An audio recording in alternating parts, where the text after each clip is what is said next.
Sementara saya ikut mengikuti virtual Sunday service tentang mendengar suara Tuhan, saya menerima suatu impresi dari Roh Kudus tentang apa yang selanjutnya akan Dia lakukan bagi kita. Yang pertama, Roh akan membawa kita untuk terus bertumbuh dalam wisdom, stature, dan favor di hadapan Allah dan manusia. Di masa Tuhan menghendaki untuk kita sebagai umat pilihannya dapat mendesak masuk dalam hadiratnya, saya merasa Roh Kudus akan membesarkan kita sama seperti dahulu Dia membesarkan Yesus saat Yesus hidup sebagai manusia di bumi ini. Injil Lukas pasal yang kedua ayat yang ke-52 mencatat, dan Yesus makin bertambah besar dan bertambah hikmatnya dan besarnya, dan makin dikasihi oleh Allah dan manusia. Perhatikan kata bertambah hikmatnya dan besarnya.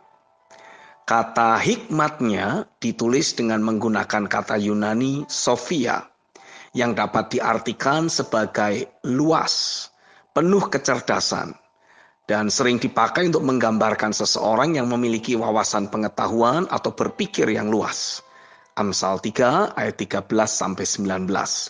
Sedangkan kata besarnya ditulis dalam Alkitab berbahasa Inggris dengan kata stature, yang dalam Alkitab kata Yunaninya adalah helikia, yang dapat diterjemahkan mencapai suatu kondisi tertentu yang membuatnya jadi cocok untuk melakukan sesuatu atau memiliki reputasi tertentu, yang biasanya dalam istilah pelayanan sering disebut sebagai orang yang diurapi. Lalu perhatikan juga kata dikasihi oleh Allah dan manusia. Dalam Alkitab berbahasa Inggris ditulis dengan kata favor, ya, dengan menggunakan kata Yunani yaitu charis, yang juga memiliki makna niat baik atau tindakan baik yang dipengaruhi oleh suatu kekuatan ilahi yang bekerja atas jiwa seseorang. Dari rangkaian penggalian dengan menggunakan kata bahasa Yunani tersebut, kita mendapati ada suatu pemahaman.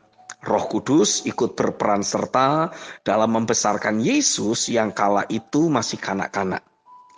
Roh Kudus bekerja mengkondisikan keberadaan Yesus menjadi sosok pribadi yang berhikmat, cerdas, dan memiliki wawasan yang luas.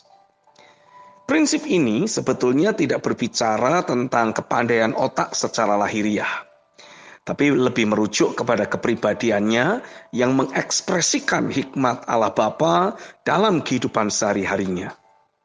Salomo menjelaskan lebih detail tentang hikmat tersebut di dalam kitab Amsal pasal yang ketiga ayat 13-18. Firman Tuhan mengatakan, berbahagialah orang yang mendapat hikmat, orang yang memperoleh kepandaian, karena keuntungannya melebihi keuntungan perak dan hasilnya melebihi emas. Ia lebih berharga daripada permata.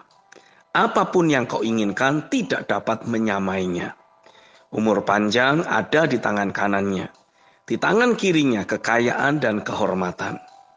Jalannya adalah jalan penuh bahagia, segala jalannya sejahtera semata-mata. Ia menjadi pohon kehidupan bagi orang yang memegangnya. Siapa yang berpegang padanya akan disebut berbahagia. Salomo menegaskan dari ayat-ayat firman di atas, mereka yang bertumbuh dalam hikmat akan yang pertama menjadi orang yang berbahagia. Yang kedua, memperoleh hikmat adalah lebih beruntung daripada sekedar memperoleh emas atau perak. Bahkan hikmat tersebut lebih berharga daripada permata. Yang ketiga, hikmat jauh lebih berharga dari apapun yang pernah kita ingini atau melintasi pikiran kita. Yang keempat, melalui hikmat kita bisa menikmati umur panjang atau kesehatan, kekayaan maupun kehormatan. Dan yang kelima, mereka yang berjalan dalam jalan hikmat akan selalu menikmati kebahagiaan dan kesejahteraan. Yang keenam, mereka yang hidup dalam hikmat akan menjadi pohon kehidupan bagi banyak orang lain. Hidupnya mengalirkan berkat, bahkan kehidupan bagi banyak orang. Yang ketujuh, ia akan menjadi solusi dan mendatangkan kesejahteraan bagi banyak orang. Saya meyakini Roh Kudus akan membawa kita menjadi pribadi yang penuh hikmat-Nya. Kita akan mulai dibawa oleh Roh untuk melihat segala sesuatu yang kita alami dalam hidup sehari-hari dari sudut pandang Tuhan sendiri. Karena itu, teruslah mengembangkan kerinduan hati dan takaran iman dalam hidup kita. Untuk pada hari-hari ini, kita bisa terus mengalami pekerjaan Roh yang membawa kita menjadi pribadi yang penuh dengan hikmat ilahi. Kita dibawa oleh Roh untuk mulai melihat dan mengevaluasi semua aspek hidup yang kita miliki dari sudut pandangnya. Dan dengan tekun mengambil langkah-langkah perbaikan hingga hidup kita jadi makin akurat di hadapannya.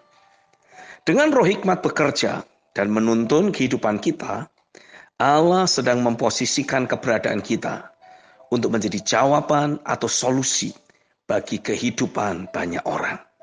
Amin.